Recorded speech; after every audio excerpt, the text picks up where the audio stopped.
and welcome back to Tales from Antiquity and the Modern Age with Pragmatic Perfection. I'm your host, Austin, and no, I'm not dead. I'm very much still alive. I know some of you, I'm kidding, who's listening to this, but yeah, I'll pretend someone's listening to this. You might have been thinking, where were you, buddy? You were gone for 2.5 weeks. Well, it's a long story. It might involve me getting sick, my computer going on the fritz, and family getting sick as well, and I had to take care of them. Some things are more important than others. But enough about that. Let's get into the storytelling. We've got a short tale from Aesop called The Cock and the Jewel. Get your mind out of the gutter, all right? It's perfectly wholesome and family-friendly. All right, let's go. The Cock and the Jewel. A cock, scratching for food for himself and his hens, found a precious stone and exclaimed, "If your owner had found thee, and not I, he would have taken thee up, and would have set thee in thy first estate. But I have found thee, and for no purpose. I would rather have one barleycorn than all the jewels of the world." The end. All right. There's something to be drawn from this, I believe. There's an old saying, or I don't know if it's really old, but there's a saying in our culture that one man's trash is another man's treasure. And it really is entirely dependent on context. What's the context of your being and existence that really determines if something is trash or treasure to you? In this story, the cock, he's an animal. I mean, he's a sentient animal.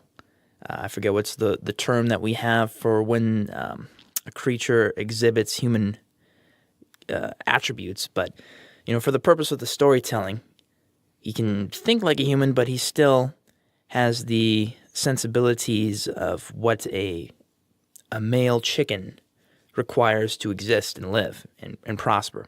He likes his barley grain, or barleycorn. Yes, barleycorn is what he likes. So from his perspective, jewels are pretty worthless. But now if it was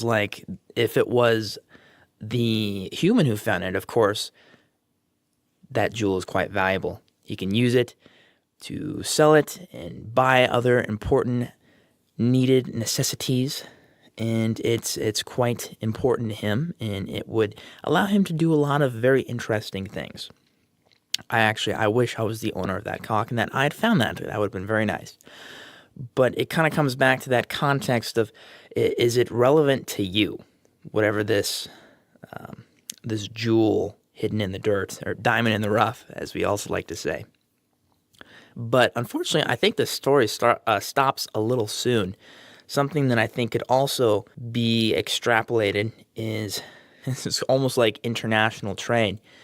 The world goes round on the premise of, hey, I've got something you want. You've got something I want.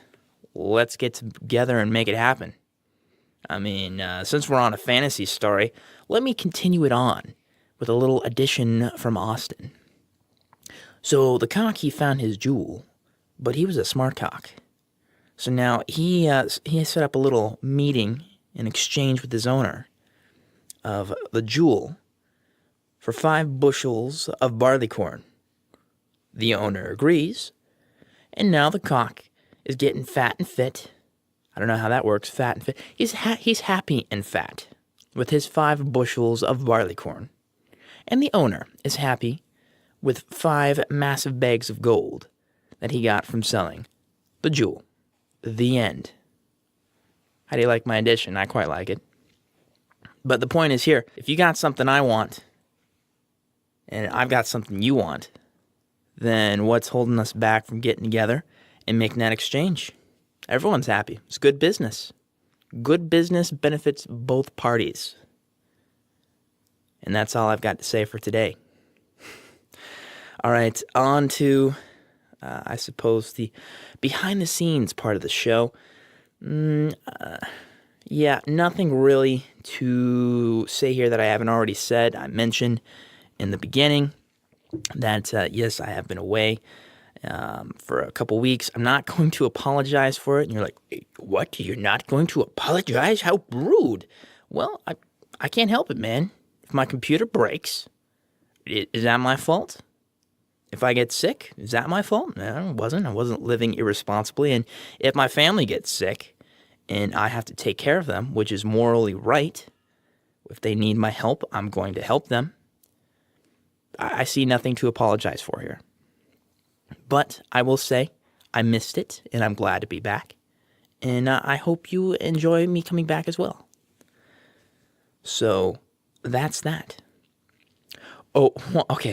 One thing I will say is I've been working a little bit here and there on a few other aspects of the show. It is now officially on iTunes, which is a nice development. I'll be working on getting it on a few other platforms, potentially Spotify, Google Plus? No, Google Play. Different P. I'm also going to be working on a proper outro that's all pre-recorded and has everything I want to say in it, which would be nice. I had previously recorded and scripted out an outro, and I had done all of that, only at the end to realize, oh, it's over 2 minutes long. That's not good for a show where the episodes are only 5 to 10 minutes long. I mean, we cannot have the outro be literally 20 to 30% of the content. That's just ridiculous. No good.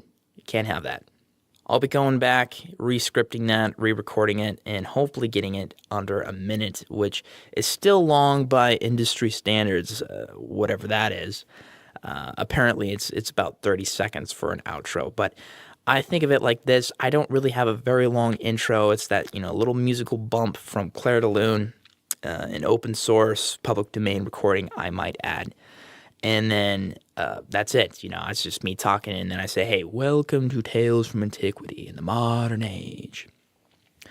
And then after that, we get right into it. So it's not much of an intro, so I think I can slide a little bit and allocate a bit more time to my outro. So I don't think that will offend anyone.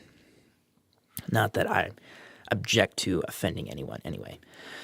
So that's that.